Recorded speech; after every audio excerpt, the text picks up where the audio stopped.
In this unit, we will focus on the analysis of system responses. The content will be covered in the following order. We'll first look at system response in general, and then we will speak a bit about stability. We'll look at first the simplest kind of systems, which is the first order and second order responses, and then we'll look at higher order responses, how they are related to the initial first order and second order responses. We will then move on to discuss feedback and closed loop systems, and then we will finish off the discussion by looking at performance indices. There are three key issues that are involved in the analysis of control systems, or the key objectives that we want to analyze when we analyze. We can separate this into performance issues, stability issues, as well as the robustness. By performance, we mean we are going to focus at looking at how quick, for instance, the control systems reacts to the inputs, and how accurate the system is in tracking certain inputs. For example, do we have a steady state error? And on the issue of stability, our main focus would be on whether the responses that we are going to get from the control systems are bounded, given bounded inputs, which is very key. Because in many of these applications, almost all applications, control systems, we are always looking for a stable system. So we'll look at how to analyze stability. The issue of robustness refers to how good the ultimate design of the control system, how good is it in rejecting disturbances, for instance. That is, we want the effect of disturbances on the output or on the performance of the control system generally to be low, and as well as the effect of any other noise such as measurement noise to be low. And so the analysis of control systems is very much an integral part of designing and operating a control system. And as you would recall, in the previous unit, we looked at the control systems design process, the three phases of the control system design process. We alluded to the fact that the third of these phases, which is control system design, simulation, and analysis, it talks about analysis of the system itself. This could be the analysis of the model of the control system that we have just been deriving the previous unit, or the analysis after designing the controller to see if the key design objectives have been met, and if not, where else can the system be tweaked in order for it to meet those design objectives. So let us really look at the control systems design process just as a reminder to see how analysis comes into play. From our analysis as future operators of control systems, we can see that this design process has three key phases. So we notice that the first key phase here is to establish goals, variables to be controlled, and the specifications, right? The second key issue here is to have the definition of the system and the model of the system. And the third issue here is to have a control system design and be able to simulate and analyze it. And all of these key aspects we would want to consider in the rest of the course. So the operator in this case, which is our case, we need to be aware of the first issue, which is to establish the goals, the variables to be controlled. That is, we need to understand what the control system was supposed to do. What was the design objective of this control system? So that we can be able to know what are the important variables to look at, what are the set points. So the operator would be interested in that. The second issue is the definition of the system and the model. How does we need to understand what is the structure of the plant? How is this? What is the type of the model? What are the type of the system properties? Is it linear? Is it non-linear? How does it behave? We need to understand that. What is the structure of the system? The other objective is now, how does the system behave, the control system of the plant behaves? We need to know which parameters are important, how does it respond to certain inputs. So by understanding this design, control system design procedure, we will then be able to better do our job as control systems operators. So the response of a control system has two aspects. The first being looking at transient response, then the second looking at steady-state response. Well, how do we differentiate between these two? If you look at this picture, this is a response. This is a response of a control system that operates a diesel generator, and it shows, for instance, what happens when a generator suddenly experiences an increase in the load, and how it moves from being off to on. You will see in this case that at the beginning the response will begin and then start to oscillate. So there are two parts to this. There is this initial response of the system, and then there is a later part here of the system. So when we look at these two systems, we can look at this as what's called the transient response. The transient response, that is the initial, very first response that you get out of the system. You will see that the very first response that you get is that there will be a lot of vibrations. There will be a lot of these vibrations on the diesel, on the shaft. And then as time goes on, these vibrations tend to die off. At the later part of the response, this is what's nearing what's called the steady-state response. So in control systems, generally, we normally separate the analysis of these two types of responses because they tend to have different design objectives. So for transient response, for instance, you are interested in how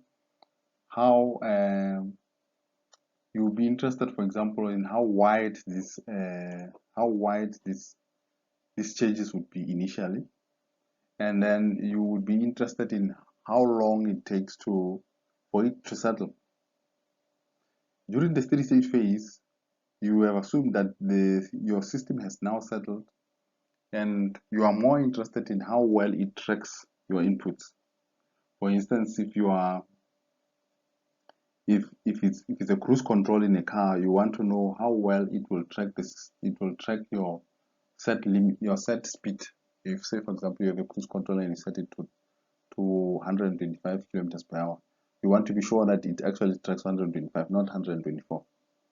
So these are the different aspects that you are going to look at when you design. So for that reason, system response is normally separated into transient response and another steady-state response.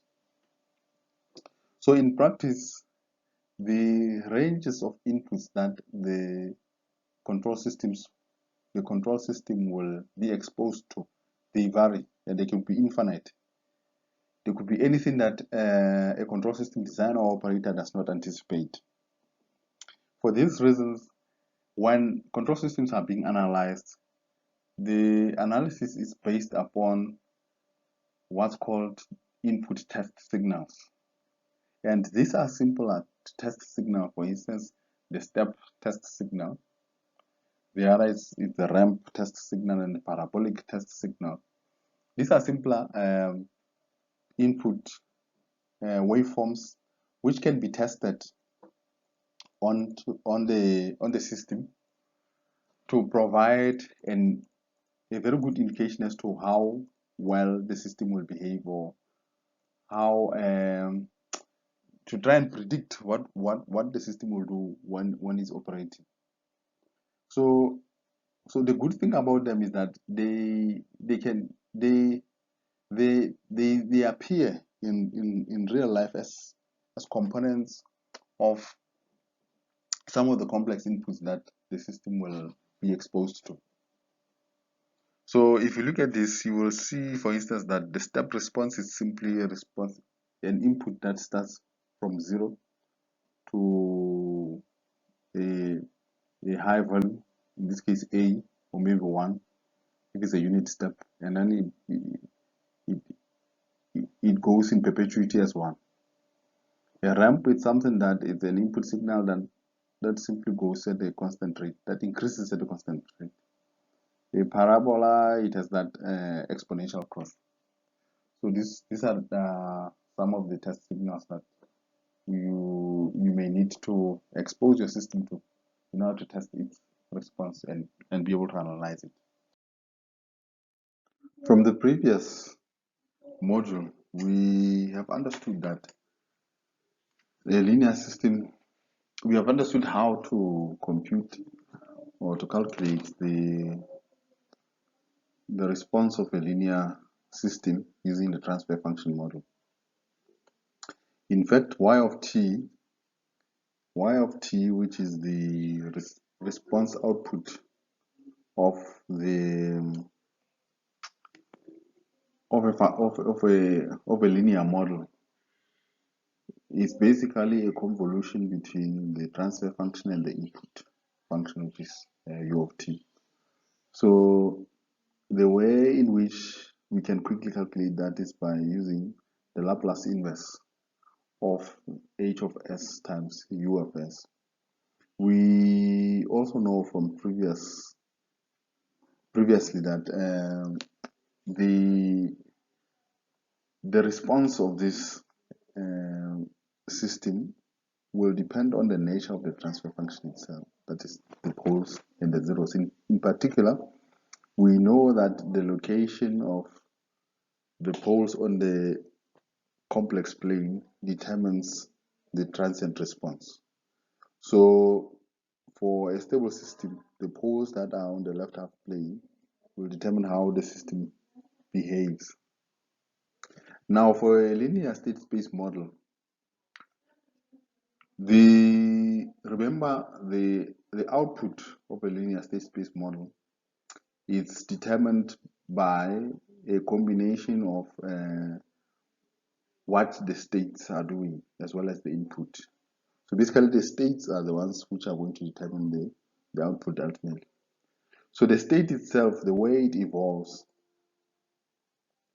so the way the state evolves is using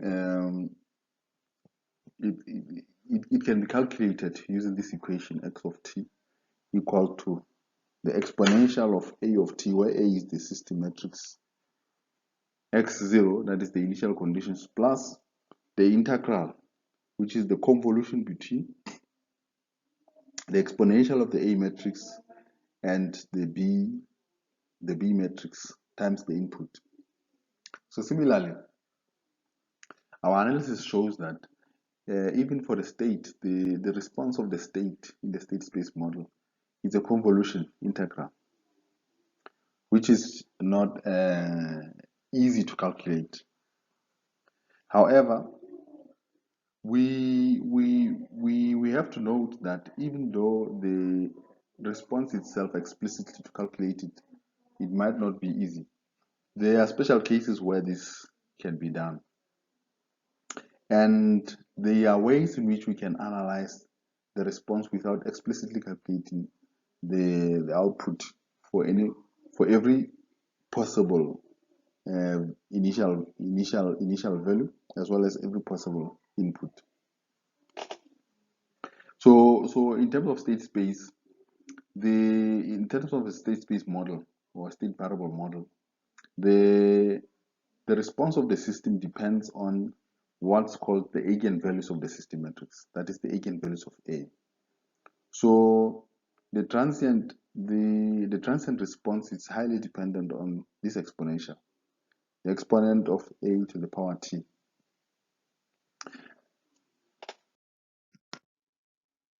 We have to note that, in fact, we have seen that when we have a transfer function model, the way we usually can calculate the response is by using the inverse Laplace. And the way the inverse Laplace transform is typically there will be a procedure whereby you would calculate this function h of s times u of s. You would put it in an unmeanable way using partial fractions, and then afterwards, if you have partial fractions of this form, that form, or that form, you would then take, for each partial fraction, do an inverse of that partial fraction to get the function of time. And that sum of those partial fractions and their functions will make the response of the system. In the case of a state space model, the calculating the response sometimes involves evaluating the exponent e of at. So the way the exponent is defined is that the exponent of a matrix is also a matrix, and that matrix is an infinite sum of these matrices. That is the identity a times t, a squared, t squared divided by 2. What this means is, when you say a squared, you are saying you multiply a by itself twice, when you multiply a by itself k times, and so on and so forth. This may look like an infinite sum. However, there are special cases whereby this sum can be easily calculated. One such case is when a matrix A is called what's called nilpotent. When it's a nilpotent, what it means is, after the exponent of that matrix for some value k which is higher than 1 simply goes to 0. When that happens, then it becomes easy, because then you know all of the other subsequent terms are going to be 0. Another alternative, for instance, is when this matrix has a repeating pattern that can be easily understood. For instance, if you take this matrix, A is equal to 0, 1, negative 1, 0, you will see that when you take the powers of A, for example, A squared will be negative the identity, A cubed will be minus A to the power 4 becomes the identity, and so on and so forth. So the pattern keeps on repeating. If this infinite sum is computed, it turns out that the exponent can be expressed as a finite value of matrices. So in this case, then the response can be easily calculated. Having introduced the properties of the transient response of both a transfer function model and a state space model, let us now turn our attention to introduce the other aspect of the control system response, which is the steady state response. So the steady state response, we said, this is the later response that happens at a later stage of your response, and we are interested in knowing if, for instance, your system followed a certain desired path set by the reference signal. Does it have a tracking error, for instance? What is the error of the state? What is the steady state error value, for example? And in order for us to assess or analyze these types of questions, especially the steady state error, we use what's called the final value theorem. This of the error function. So this we know. In fact, what the final value theorem does is to allow us to calculate what the final value, that is what is the value of a certain function as time goes to infinity. That is, what will be the value of your system response when you leave it up until it settles, that is t going to infinity. And what the final value theorem says, if you have a function, in this case this might be another function, f of t, which has the function itself and its derivative can be transformed by the Laplace into a Laplace function, then it says if this function has a limit that exists, if you take its limit for t going to infinity exists, then what the final value theorem says, the value of that function as t goes to infinity is the same as taking the limit of s times the Laplace transform of that function when s goes to 0. So sometimes you will see, in fact, most of the time, it is more convenient to work in the Laplace transform space as opposed to the time domain. So it means we can calculate the steady state value of the function by simply using the final value theorem. This will turn out to be very crucial when designing feedback systems. So looking at the issue of stability in detail with regards to the response of your control system, we take note that stability is one of the most important issues. It's one of the most important aspects of designing a control system, because many of the systems, when they are unstable, they are useless. Or in many applications, an unstable system can be very dangerous.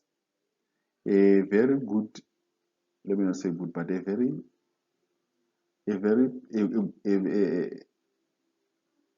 example that shows this very well is the issue of an aeroplane. Imagine in the case of the most recent case whereby the Boeing Max 373 that was seen to be unstable due to some malfunction of control systems, which turned out to be a malfunction of control system later. This example was when there was an Ethiopian airline aeroplane which took off and crashed just after takeoff to kill hundreds of people because of the instability of the control system. This is an example here of the vertical speed of that aircraft, and what this example merely shows was that it shows the instability of the plane itself in maintaining its altitude. You will see that the speed changed very rapidly as it was traveling. So this is a very good example of why sometimes an unstable system is useless in some of the applications. So when we look at stability in general for a system, we can look at an interpretation of definition of stability, which is called this definition is by a gentleman called Lyapunov. So it's Lyapunov stability. What Lyapunov stability simply says here, I will just provide an explanation or interpretation of it, because it's actually a mathematical statement that needs to be stated rigorously. What it simply says is an equilibrium of a system is stable if for every small perturbation, input perturbation that you give to that system, the resultant response of that system is bounded. So what does that mean? This means that if you have a system whereby if you push it, for instance, if something that's supposed to, if it's an object that's supposed to stand upright and you push it just a bit, and after you push it, it responds, or it becomes perturbed. But after being perturbed, it's perturbed in such a way that the perturbation is so small that it settles. Then we say that the equilibrium of that system is stable. However, in a linear system, which is what we are dealing with, for linear systems, there's only one equilibrium. So effectively, when we refer to stability of a linear system, we refer to the stability of the system itself and not its equilibriums. So we say for a linear system of a state space model, stability of that linear system depends on the eigenvalues of A. We will later define what these eigenvalues are. And we say a system is internally stable if the real part of the eigenvalues is not positive. That is, You either have the eigenvalues, the real part of the eigenvalues being 0, or you either have them as negative. Then we say that system is stable. And when we talk about stability, there are three aspects that you may see in terms of stability, which will refer to stability. We say something is unstable if those eigenvalues, the real part of those eigenvalues is positive. We say it's marginally stable if the real part is 0. We say it's asymptotically or strictly stable if the real part is negative. You will see that these eigenvalues of the matrix play the same part as the poles of the transfer function. In fact, it can be shown that these are exactly the same values. So the eigenvalues of the system matrix A are exactly equal to the poles of the transfer function when you convert that system into a transfer function model. So these are equivalent definitions of stability.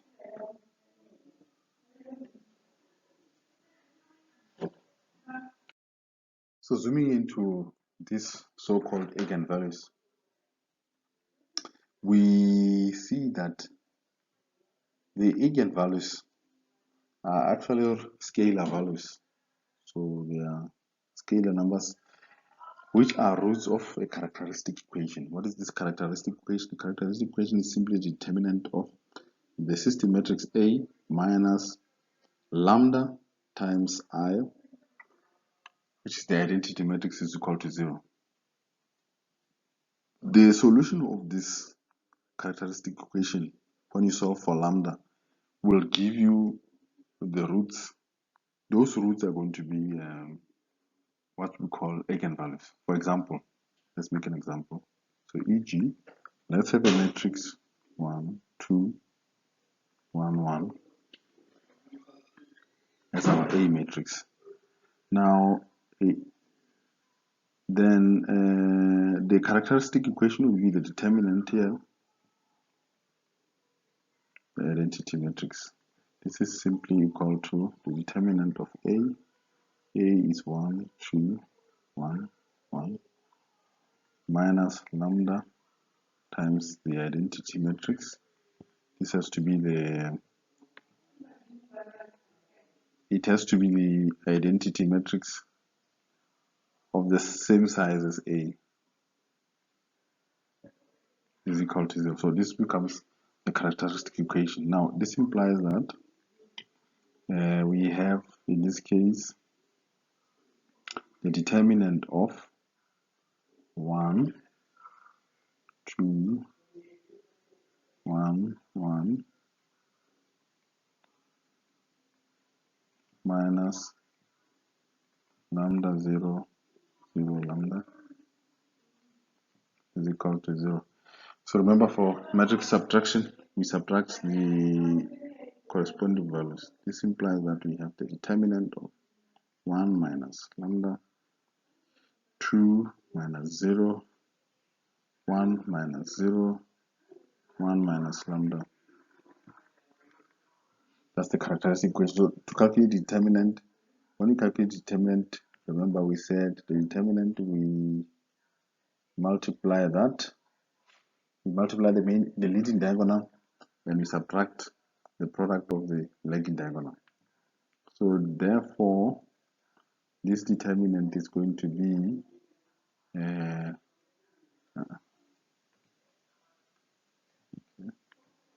you're going to have 1 minus lambda squared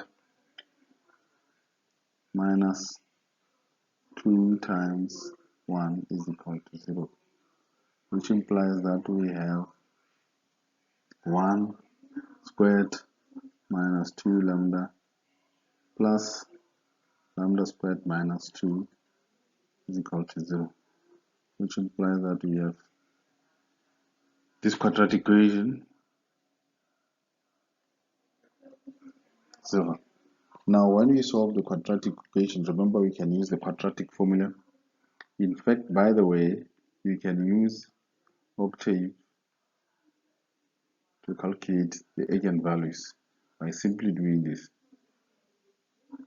type in the word age, and then you type in the matrix 1, 2, next column 1, 1. So this would give you the eigenvalues. So when you look at these eigenvalues, you will see that this implies that if you do the solution here, you see that this implies that lambda is equal to 1 plus or minus root 2, which means these are the eigenvalues. Therefore, our eigenvalues lambda 1 is going to be 1 plus root of 2, and lambda 2 is going to be 1 minus square root of 2. So this is approximately the square root of 2 it's 1.14. So this is going to be 2.41. The square root of 2 is 1.41 now, approximately. So this might be that, and then this one will be approximately negative 0.41. And now, having established that, so these are our answers. These are the eigenvalues of A, and these are equivalent to the poles if the model were to be transformed to a transfer function model. So the transfer function model would have poles from this pool of numbers, nothing else, because the number of poles that the transfer function model is going to be equal or less than what you have as eigenvalues. In fact, if you do this in Octave, you will see that you get roughly the same answers as what you have here.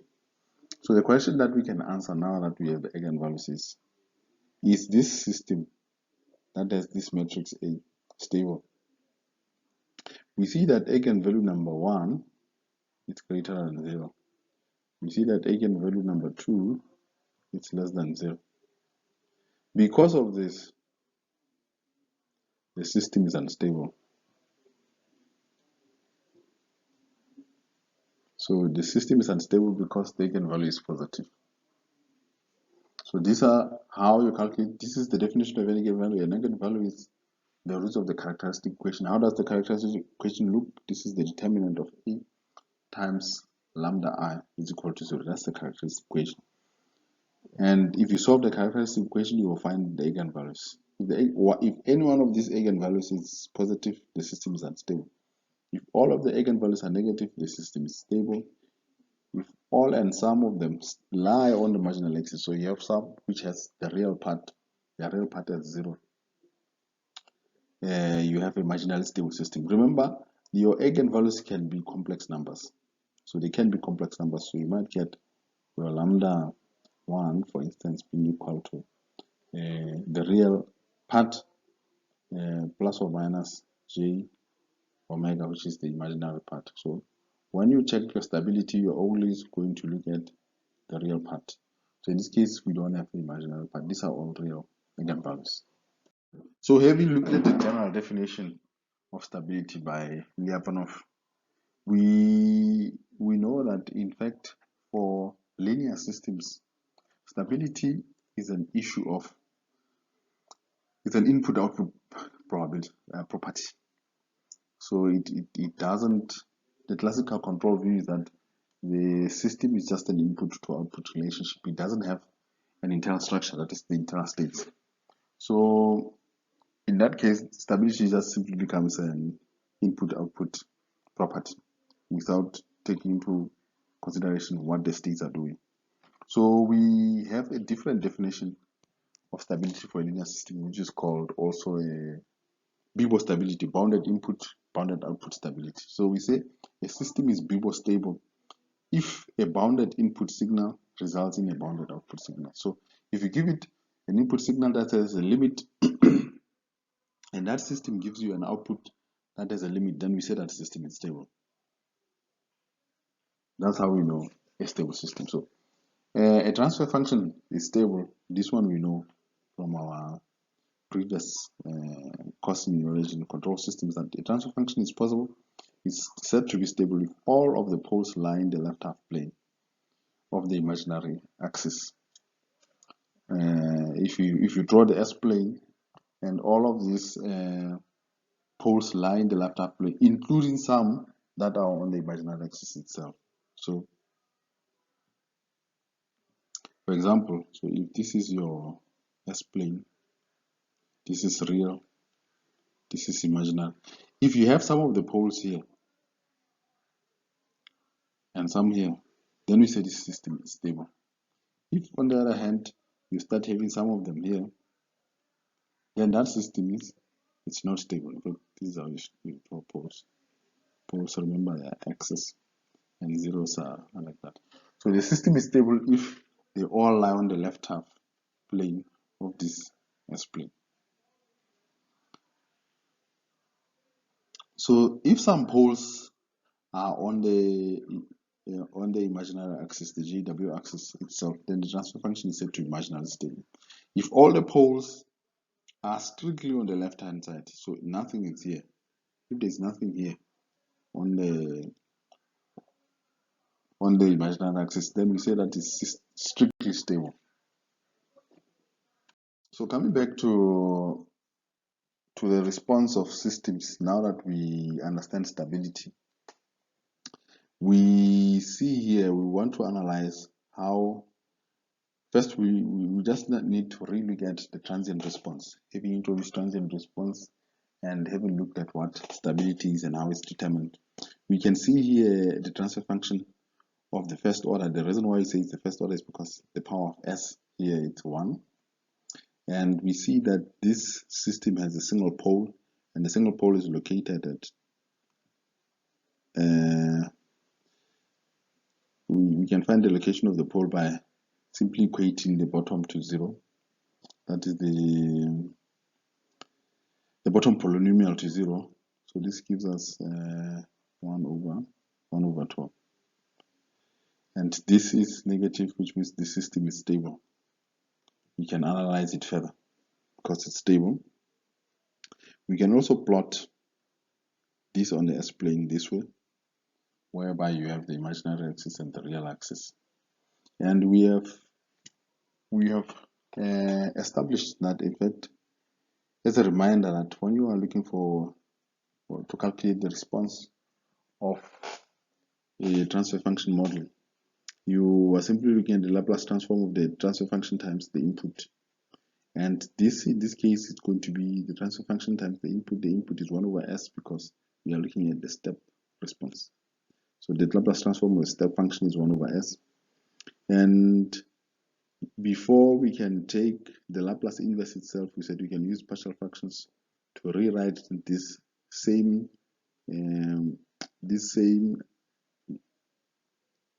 expression, but now in terms of functional partial fractions. Yes. And so now that we have these partial fractions, we can use our Laplace table to take the Laplace inverse, and we'll see that we'll get a minus a times e to the power minus t divided by tau. And this would be the response when a is equal to 0.5 and tau is equal to 2. This would be your response. If you do a simulation in MATLAB or in Octave, this is the type of response that you will get. We can verify this behavior of the response because we know that when time for a first order system, when time t is equal to tau, in this case it's equal to 2, we expect that the system would have the output of a step response would have risen to 63% of final value. In this case, the final value is half. 63% of the half, it's going to be half of 63%. This is effectively half of 63, it's like 31.5. So it should be at around 0.315 when t is equal to tau, when t is equal to 2. So if you look at this plot here, when t is equal to 2, according to my simulation, this is equal to 0.307. So with a bit of small inaccuracy, you can see that this roughly is what is the output that we are looking for. We can also analyze qualitatively the response of the system on the S-plane. We can see, for instance, that this is a plot of the time domain responses that we expect based on the location of the pole on the S-plane. You see that for a pole that is very close to the imaginary axis, in this case, the first order pole, we'll see that the response is slightly sluggish. However, if you pick a pole that's far away, quite far away towards the negative, away from the imaginary axis, you'll see that your response becomes quicker and sharper. So it's much quicker. So in fact, the pole here we see affects the performance of your system. So the location of the pole affects the performance of the system overall. If we looked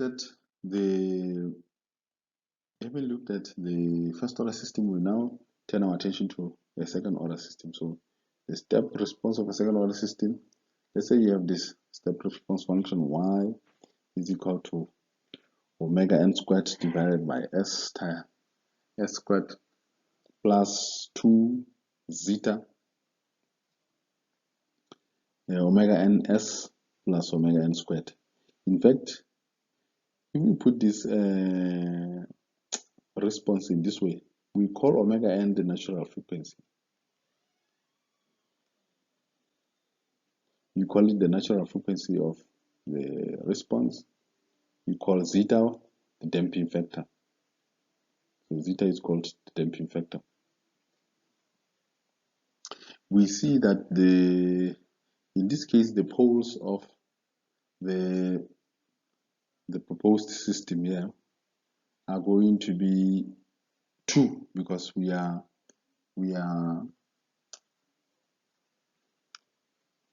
on a second order system, and so the damping factor has a big influence on how the system is going to work. So there are 3 behaviors that we expect from the system depending on the damping factor. So if the system is over damped, that is to say, if our damping factor is bigger than 1, the poles of the system are going to be real and distinct. That is, they're going to be real and not equal to each other. And the step response is similar to that of a first order system. So this is an example of an overdamped system, the red one. That is the response that you will get.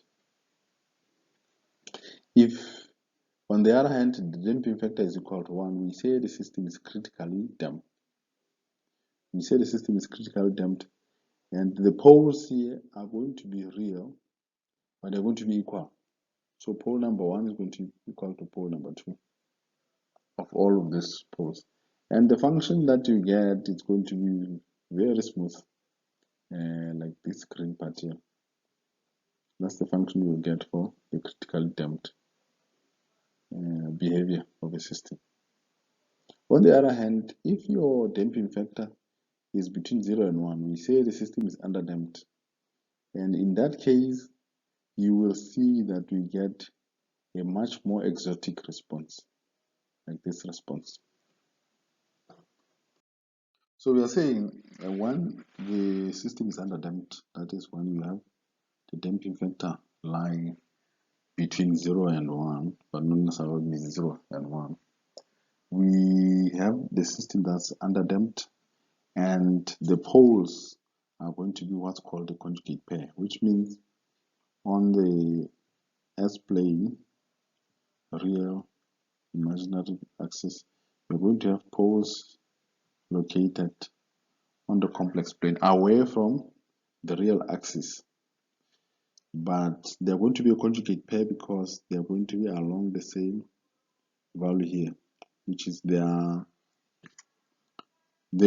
distance from the real axis is going to be equal, and their distance from the imaginary axis is going to be equal, and the distance from the real axis is going to be equal but on opposite side.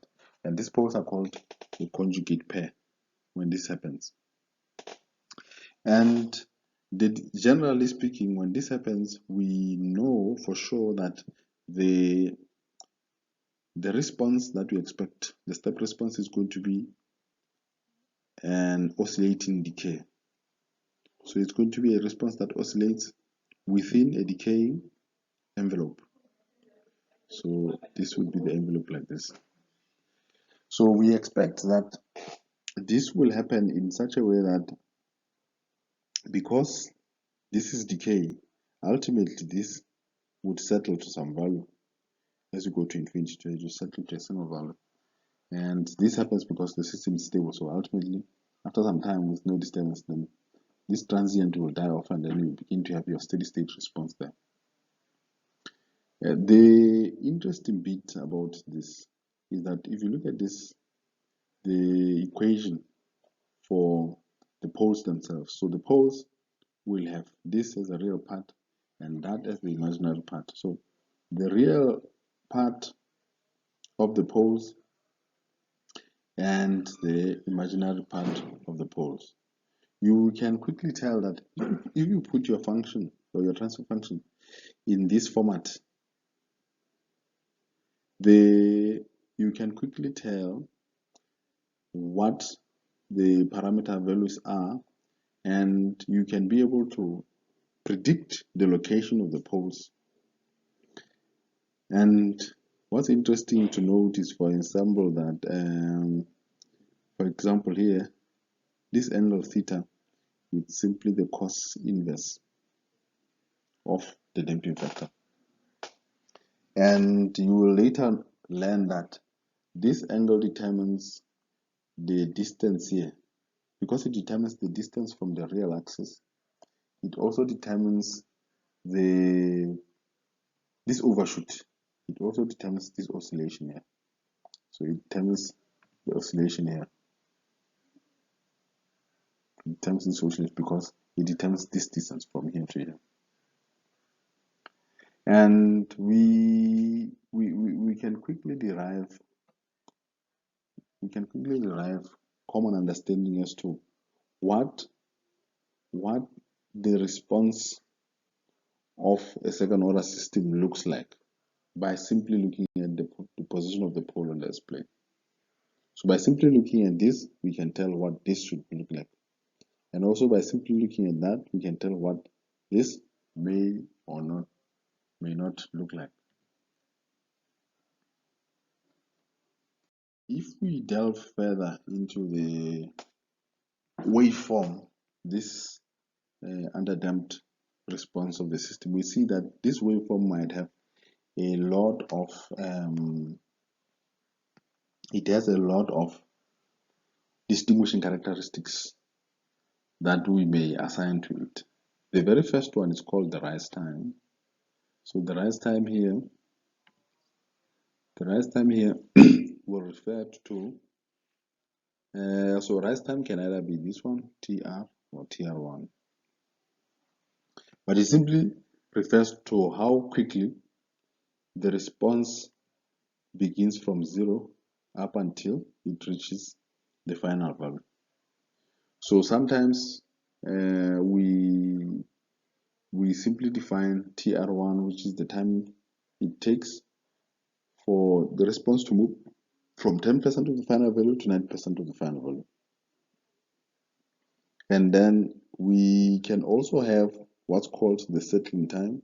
The settling time has to do with how long the system takes before it enters the steady state. And here you will notice that it's important to distinguish what we mean by saying the system has now entered a steady state. So this one is not set in stone. Sometimes people say a system has reached a steady state part of its response when its deviation from the output is less than 2%. Sometimes Some of the people use the 5% criteria when the deviation is less than 5%. So it depends on the explanation of what the settling time is. But generally, the settling time is when it's around the time when the output of the system reaches or is very close to the final value. Another important time is called peak time. Peak time is the time it takes for the system to reach its first overshoot. This is called an overshoot, where it shoots up into its maximum value. You will also learn that some of the systems don't have an overshoot as a first, but they would rather have an undershoot. And this typically occurs when you have a right half plane 0. You will see that for a stable system can have an undershoot. That will not cover here, but it's something interesting that you will learn if you learn control systems a bit further. Another issue to look at here is called peak overshoot MP. And peak overshoot simply refers to how large this distance is, how far off the final value shoots over.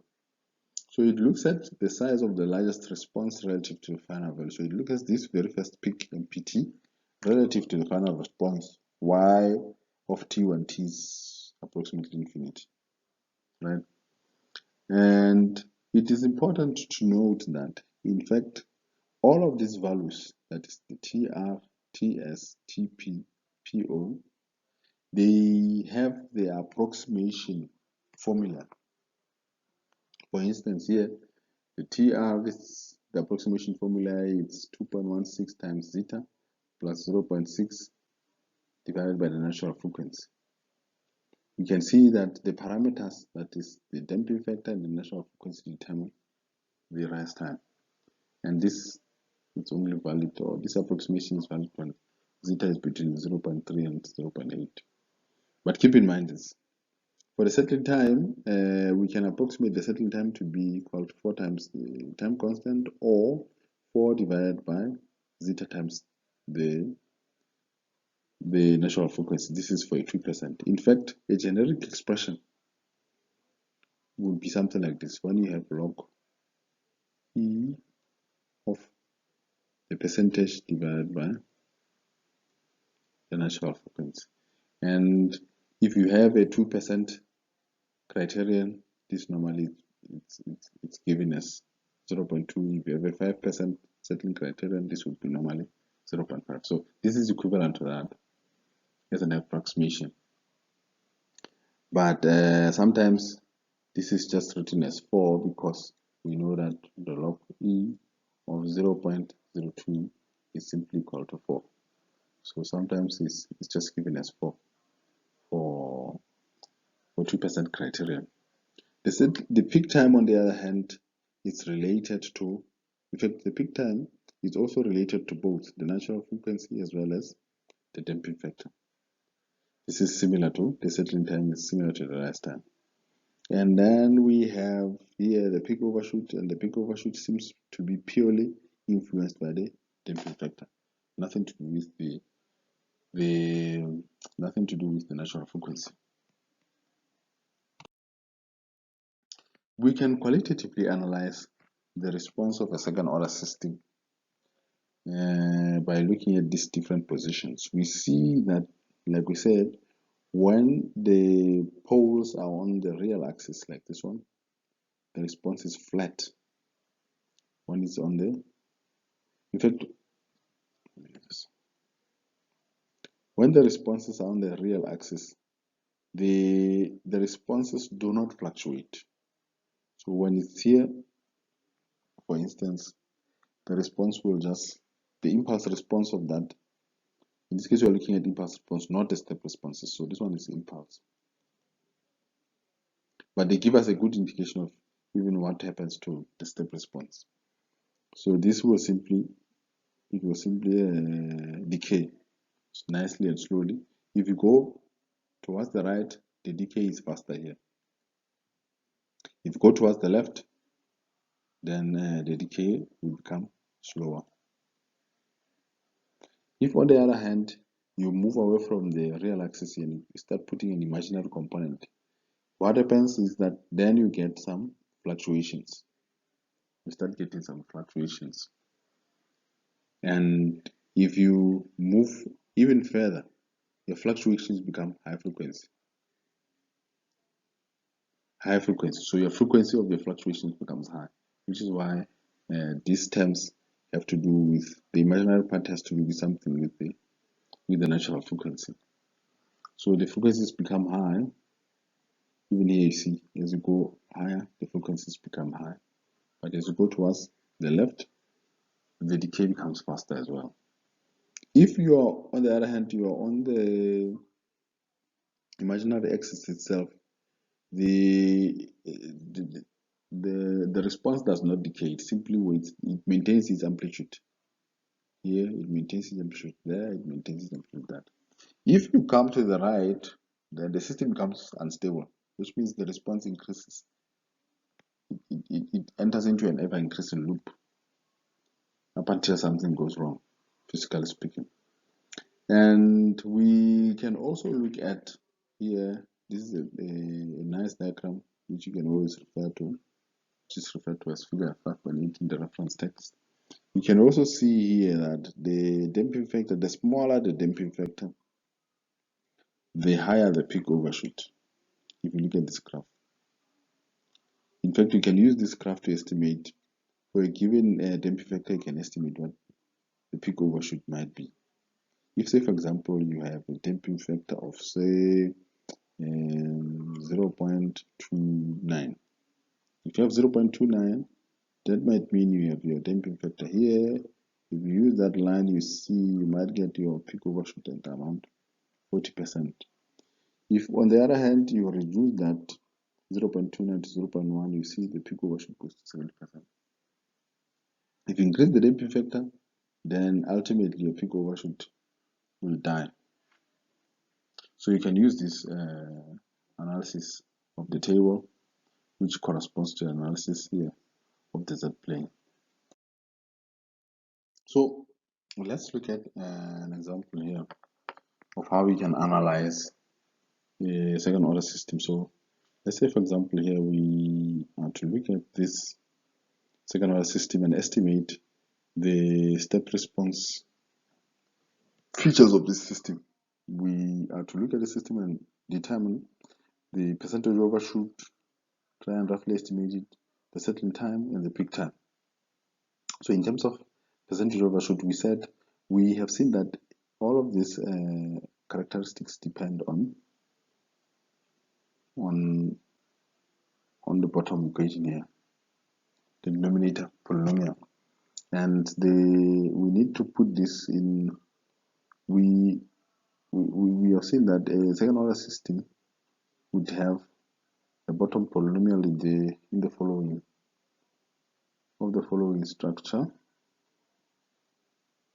times damping factor natural frequency 2 times that times S plus WN squared. So this would be typically what you see as the infrastructure here of the denominator.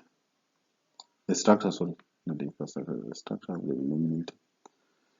And so we need to reassess this transfer function. We can divide by 2 and have S squared 0.5 S plus 2 divided by that would be divided by 4. So it could be that. So which means we have two equations here. This implies we have two damping factor natural frequency being equal to 0.5. That's the first equation. And then the second equation we can equate, so we're equating that to that. In the second equation, we can equate this part to that part. So we can have also, and we can have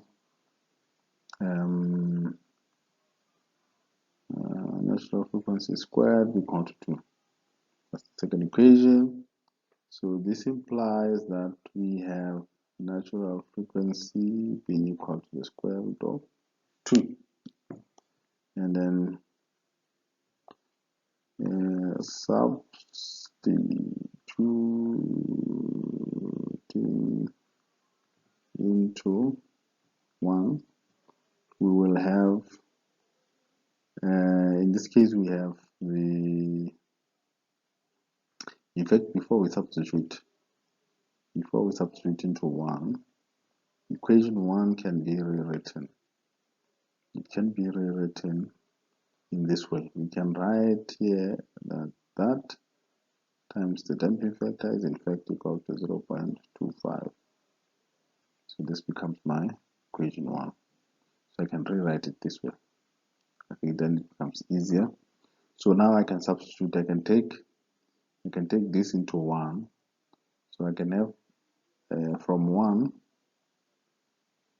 can give me that the damping frequency times the damping factor times the natural frequency is equal to 0.25, which means then I can say the damping factor is equal to 0.25 divided by natural frequency, which is 0.25 divided by square root of 2. Square root of 2 is around 1.4. And then this should be around 1.77. That should be the value of the damping factor. So right from here, we can tell that our damping factor is around 1.77. We can in fact use this graph here to determine, say 1.77 is somewhere here, it was here. And then we can determine the peak overshoot. So we can estimate the peak overshoot using this relationship here, because this is purely a second order system. And then we can say maybe the peak overshoot is around 55%. That's what we expect. We also know that we can use equation from the previous slide. We can use equation 5.16. So using equation 1.56, that equation said that the PO is equal to 100 times the exponent of minus damping factor pi divided by square root of 1 minus squared. So that is our damping factor. So we can substitute this to 100 exp minus 1.77 times pi divided by square root of 1 minus 1.77 squared. And you put this into your calculator, you will quickly notice that this gives you 56.5%, which is our PO. So we have determined the PO using the equation. We have also estimated the PO using the graph. So we can do it two ways. You can do it graphically, or you can do it using the equation. So we can determine here that the PO of this transfer function here, it's roughly equal to 56%, right? Which is not too far away from the 55% that we estimated to be in the graph. So moving on, we look at the settling time and then the peak time.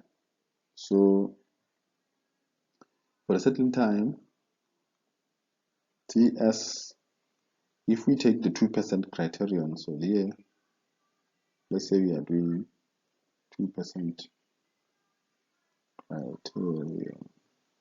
So for the 2% criterion, we said this is approximately equal to that times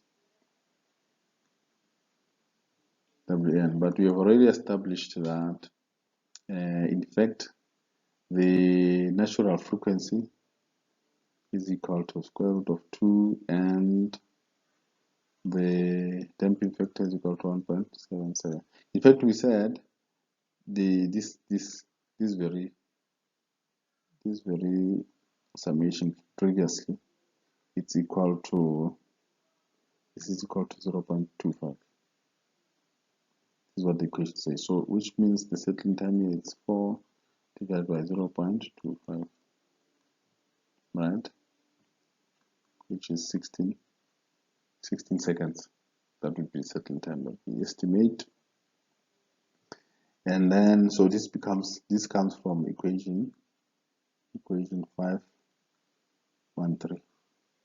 So using that approximation of equation 513, and then the TP is given by equation 5.14. TP is given by equation 5.14, and TP is equal to pi divided by the square root of the natural frequency 1 minus that, and then this is equal to pi divided by square root of 2 times the square root of 1 minus